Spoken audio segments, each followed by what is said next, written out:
Bismillahirrahmanirrahim. Assalamualaikum warahmatullahi wabarakatuh. Perkenalkan, kami dari kelompok 8 ingin mempresentasikan hasil diskusi kami. Sebelumnya saya perkenalan terlebih dahulu. Nama saya Widya Dimas Rizky Margaito, NIM A7101800099, dan teman saya. Perkenalkan, nama saya Kuku Wahyu Saputra, NIM A7101800103. Nama saya Hendra.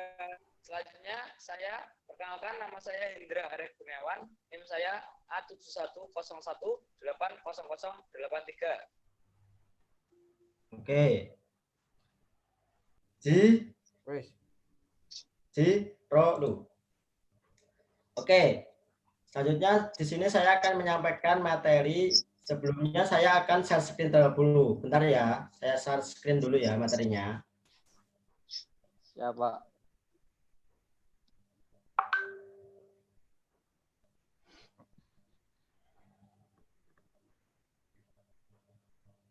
Sebelum saya menyampaikan, tolong untuk semua di-mute terlebih dahulu agar tidak mengganggu proses dalam saya menyampaikan.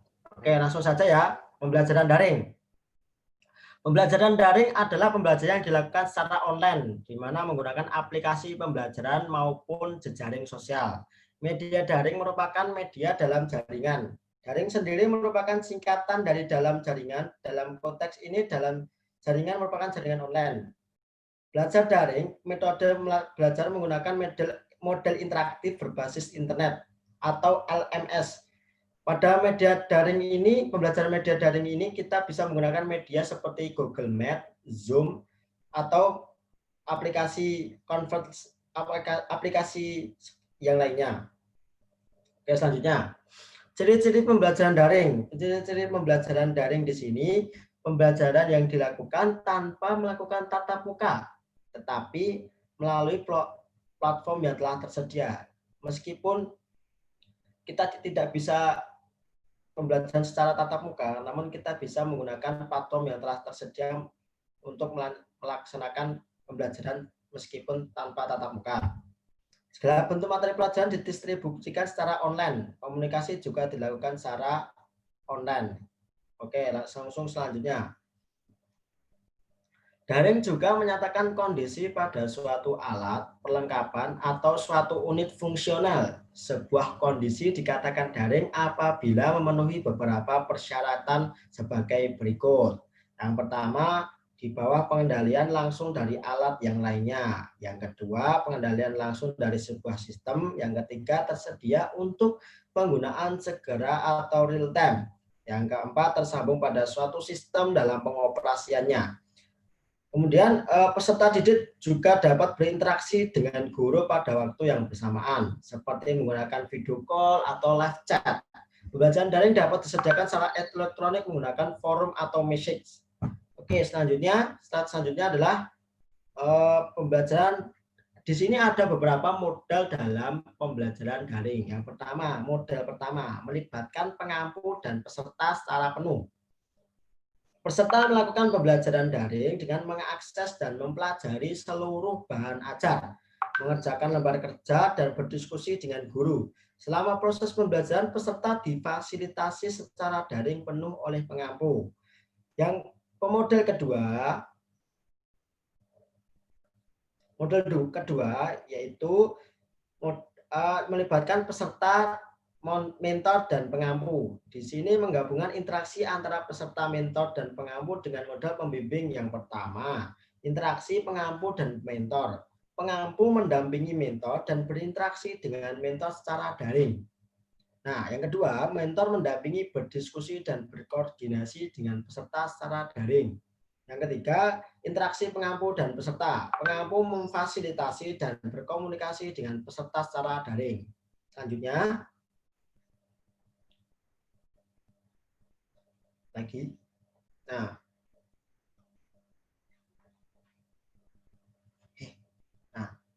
kesulitan yang dihadapi sebelum kita masuki materi kesulitan yang dihadapi dalam menggunakan media daring ini, kita menggunakan model yang kedua, di mana kita nanti berdiskusi dan bertanya jawab antar saya dengan mahasiswa yang lainnya atau saya dengan kanjenengan semua. Karena apa? Saya ingin mengetahui tingkat pemahaman kalian semua dalam menangkap materi yang telah saya sampaikan.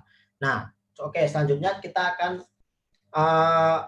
lanjutkan materinya, yaitu kesulitan yang dihadapi dalam pembelajaran daring. Yang pertama, jaringan internet pasti lemot. Nah, kenapa lemot? Pasti tidak ada tower kan? Nah, pasti tidak ada seperti kota terbatas atau akses sinyal yang mungkin belum memadai. Yang kedua, kuota internet terbatas. Orang tua yang terkena dampak COVID-19 pasti akan kesulitan untuk membeli kuota internet. Karena apa? Meski pada masa seperti ini banyak para pekerja di PHK. Jadi mereka harus memikir otak banting tulang untuk membiayai segala hidup dan memikirkan anaknya untuk tetap sekolah untuk menjalankan daring seperti ini. Selanjutnya, kesulitan yang ketiga, KBM tidak efektif. Sistem pembelajaran daring dan luring tentu tidak seefektif pembelajaran di sekolah. Karena apa? Misalnya pengurangan jam mengajar. Guru-guru yang biasanya mengajar 4 jam dalam seminggu, terpaksa hanya mengajar selama 1 jam. Jadi semisal seminggu kita ada 4 pertemuan. Nah, kita bisa double dalam 2 pertemuan hanya untuk membahas materi yang akan dicapai. Kemudian yang keempat, dampak lanjutnya adalah peserta didik akan kesulitan memahami materi yang banyak dalam waktu yang terlalu singkat. Apalagi berhadapan dengan mata pelajaran program MIPA. Apa itu MIPA? Matematika, fisika, dan kimia, dan biologi. Dan 4 mata pelajaran ini tergolong sangat sulit untuk melakukan pembelajaran daring. Karena apa? Banyak rumus atau sering terjadinya harus dipraktekkan secara langsung untuk agar siswa dapat paham secara maksimal. Selanjutnya, oke, next. Nah, ada beberapa contoh pembelajaran. Kami di sini mengambil sebuah mata pelajaran yaitu tentang animasi 2 dimensi dan 3 dimensi. Sebelum memasuki animasi dan 2 dimensi dan 3 dimensi, terlebih dahulu kita memasuki materi tentang animasi 2 dimensi. Apa itu animasi 2 dimensi? Animasi 2 dimensi adalah sebuah karya gambar yang menggunakan lingkaran 2 dimensi dan digerakkan secara cetak dan berurutan. Setiap gambar memiliki urutan masing-masing yang akan membentuk sebuah frame berlatar belakang 2 dimensi.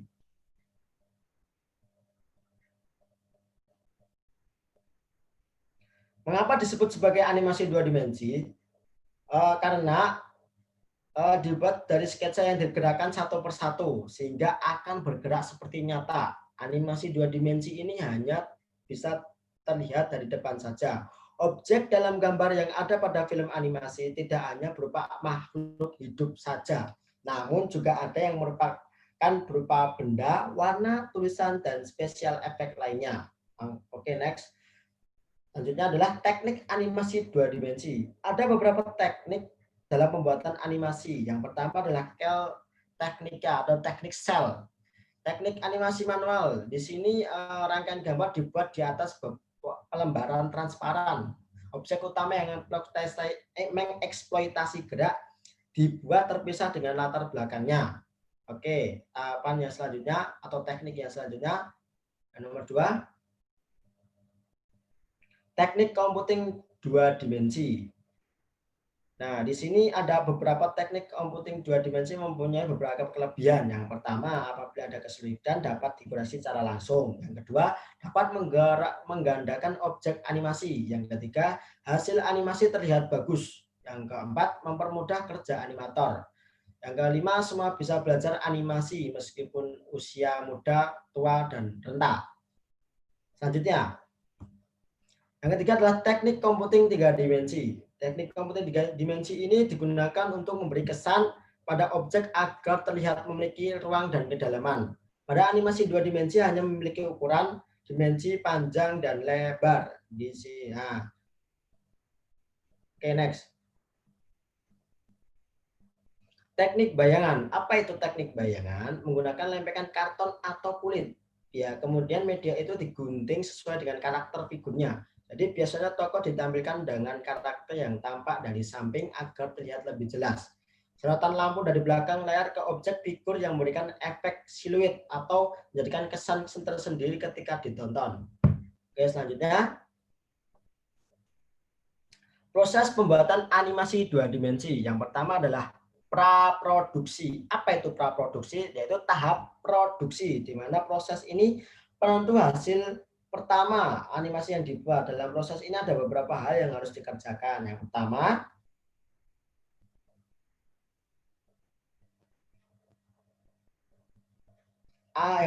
kita harus menemukan ide. Apa itu ide? Ide adalah akar yang paling dasar yang harus dipersiapkan animator dalam membuat sebuah karya animasi. Yang kedua adalah cerita. Bukan cerita Roro Jonggrang ya. Nah, cerita ini adalah membuat cerita yang menarik, di mana pengalaman menulis cerita novel dan berhubungan dengan pembangunan cerita sangat dibutuhkan dalam tahap ini. Kemudian ada storyboard. Nah, storyboard di sini adalah mewakili setiap scan. Jadi kita membuat setiap scan pada alur animasi ini kita gambar secara kasarannya saja. Kemudian adalah desain. Desain di sini adalah merancang sketsa untuk kebutuhan produksi seperti desain karakter, objek, dan desain rinci dalam storyboard itu. Nah, kemudian ada produksi atau tahap produksi. Ada beberapa proses yang harus dilalui dalam tahap ini. Yang pertama adalah layout. Layout adalah sebuah sketsa atau gambar yang lebih detail tentang skin pada setiap animasi yang akan dibuat. Layout digambar secara hitam putih dan kebanyakan menggambarkan rancangan secara detail agar mempercepat proses animasi.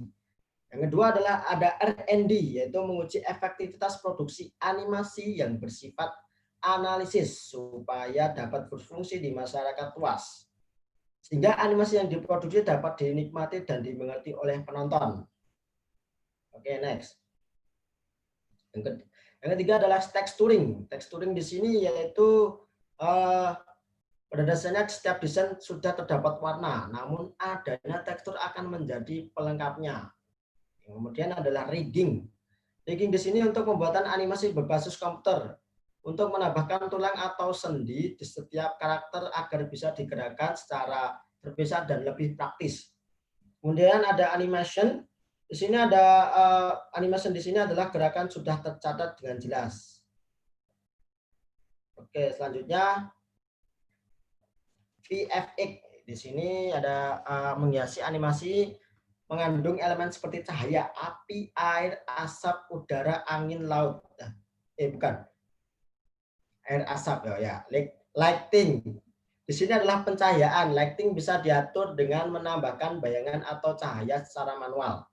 Rendering ini adalah proses terakhir di mana kita harus merender aplikasi atau animasi yang telah kita buat. Selanjutnya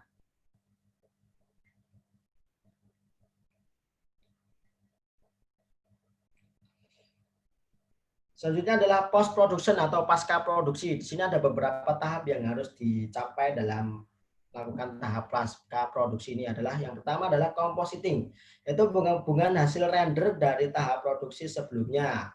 Kemudian adalah color correcting. Di sini adalah unsur terpenting yang dapat menghidupkan serta menghasilkan suara tertentu. Kemudian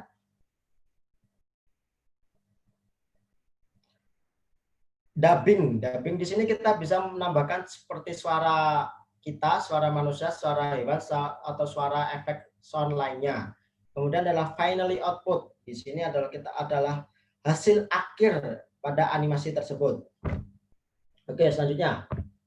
Oke, sebelum memasuki animasi 3 dimensi, alangkah baiknya saya tanya terlebih. Pak, Hendra nggak ada, Pak. Oh, Hendra mana Hendra? Kok Hendra nggak ada? Mungkin nge-lag, mungkin keluar. Nanti kita tanyakan lagi. Untuk mempersingkat waktu, baiklah kita menuju materi yang selanjutnya adalah animasi 3 dimensi. Apa itu animasi 3 dimensi? Animasi 3 dimensi adalah gambar bergerak dalam ruang digital 3 dimensi. Hal ini dilakukan dengan membuat frame yang mensimulasikan masing-masing gambar. Difilmkan dengan kamera virtual dan output berupa video yang sudah direndering. Konsep animasi 3 dimensi sendiri, sebentar, ini ada Mas Indra masuk lagi nih. Oke, saya setuju dulu. Oke, saya lanjutkan ya. Sebuah model yang memiliki bentuk, volume, dan ruang. Animasi 3 dimensi merupakan jantung dari game dan virtual reality. Oke, selanjutnya. Konsep 3 dimensi. Ini konsepnya adalah digerakkan ke dua arah, yaitu pada animasi 3 dimensi objek dapat digerakkan ke 3 arah. Oke, selanjutnya. Teknik-teknik yang ada di animasi 3 dimensi. Yang pertama adalah modeling. Dalam tahapan pertama ini terdapat dua hal yang mendasar untuk pembuatannya, yaitu model solid untuk merincikan volume objek yang akan ditampilkan. Selain itu lebih sering dipakai untuk simulasi medis seperti CAD, konstruksi, geometri solid, dan sebagainya. Oke, selanjutnya. Kemudian adalah solid. Model solid ini mencirikan volume objek yang akan ditampilkan. Karena model ini lebih terlihat asli, jadi dalam pembuatannya lebih sulit. Kemudian ada cell atau boundary. Di sini menggambarkan permukaan seperti batas objek, bukan volumenya seperti cangkong yang sangat tipis. Selanjutnya, animation. Ada beberapa teknik untuk membuat animasi 3 dimensi. Yang pertama adalah traditional animation. Gimana? Ada apa? Oh, nggak ada apa-apa ya. Proses yang digunakan untuk sebagian besar film animasi pada abad ke-20, di mana foto dari gambar yang terlebih dahulu gerak ya. Bentar ada kesalahan. Enggak kok sih. Saurung ya selesai. Untuk membuat ilusi gerakan, masing-masing gambar dibuat sedikit berbeda dengan gambar yang sebelumnya. Kemudian ada full animation. Nah, jika melihat dari proses produksi sebuah film animasi tradisional yang berkualitas tinggi, semuanya diatur menggunakan gambar yang sangat detail dan juga gerakan yang sesuai. Film animasi penuh dapat dibuat dengan berbagai cara, dari animasi yang realistis hingga yang lebih mengarah ke kartun. Selanjutnya adalah ada limited animation, yaitu gambar yang lumayan style dan memakai metode perpindahan. Penggunaannya sudah menghasilkan animasi dengan biaya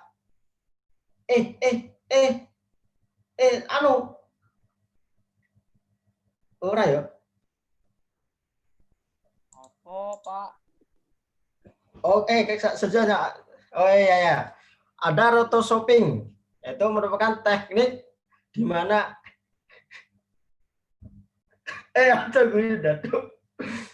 kemudian ada rotoscoping, di mana merupakan teknik di mana animator melacak gerakan live action frame demi frame. Sumber film dapat secara langsung diagendakan dari aktor ke gambar animasi.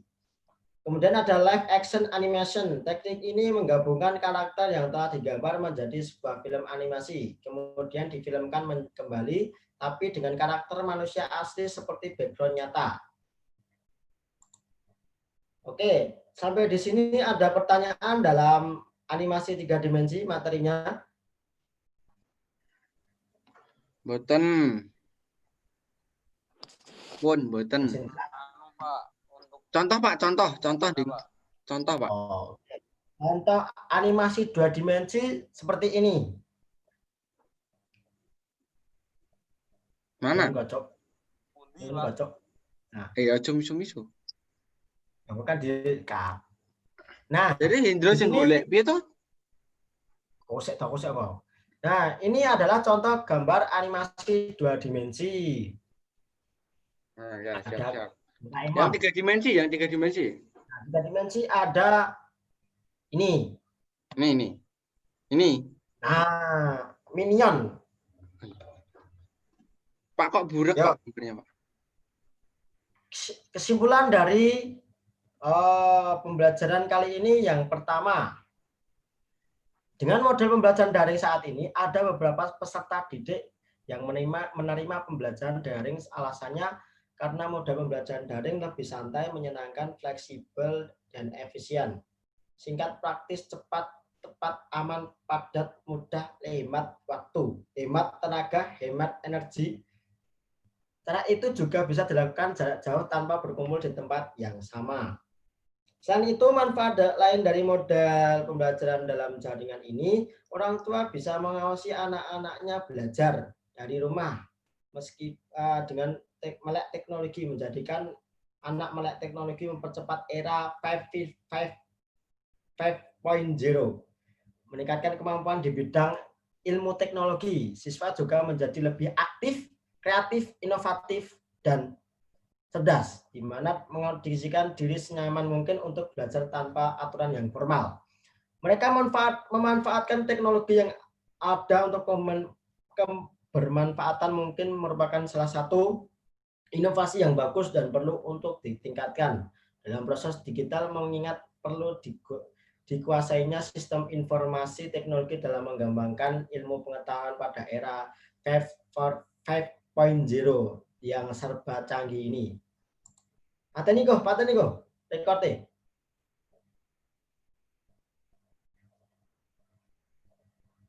Cek.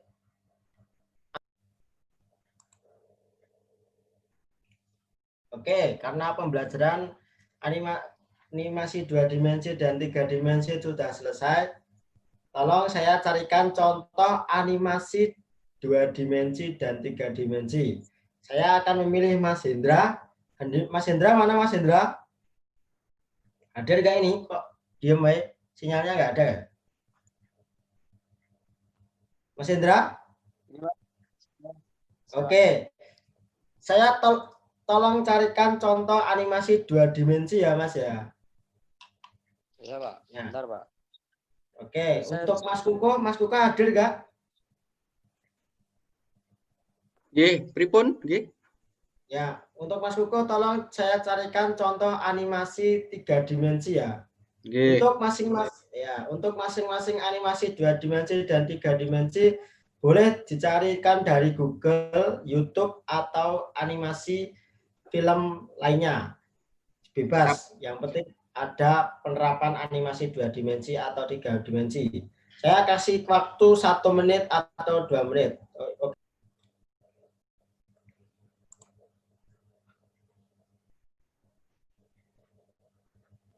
Ada yang sudah ketemu? Udah. Oke, yang sudah tolong share screen. Nggih. Sebentar.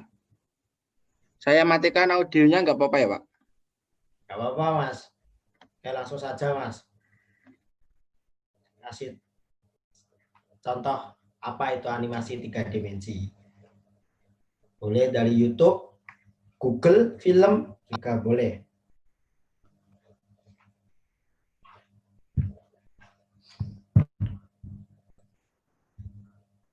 Ini langsung di-play, Pak. Oke, bisa langsung di-play. Nggih. Kedap. Lanjut.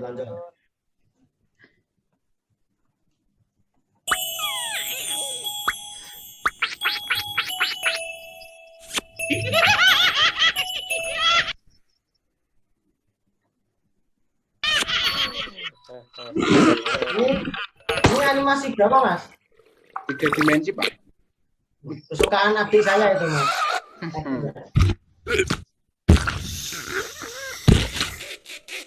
Nah, jenengan napa mboten suka, Pak? Nah, itu tadi apa, Mas? Animasi 3 dimensi, Pak. Nah, itu tadi judul filmnya apa, Mas? Larva. Larva gunung itu atau bukan ya? Bukan ya? Larva akuarium.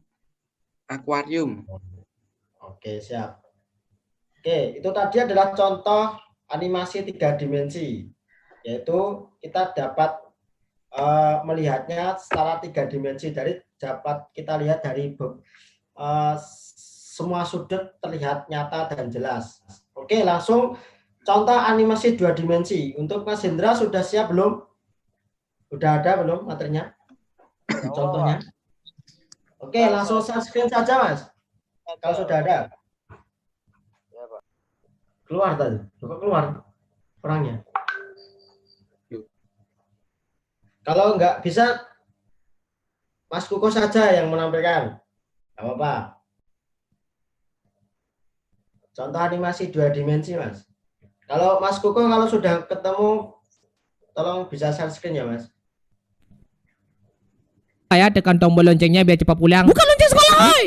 Sengklek, men.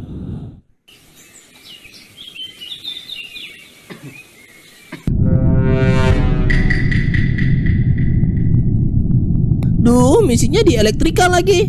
Ya udah, biar aku temenin. Nggak mau, takutnya kamu Baiklah, itu tadi adalah sedikit presentasi dari kelompok kami. Kurang lebihnya saya mohon maaf beserta teman-teman semuanya. Assalamualaikum warahmatullahi wabarakatuh. Dadah. See you next week.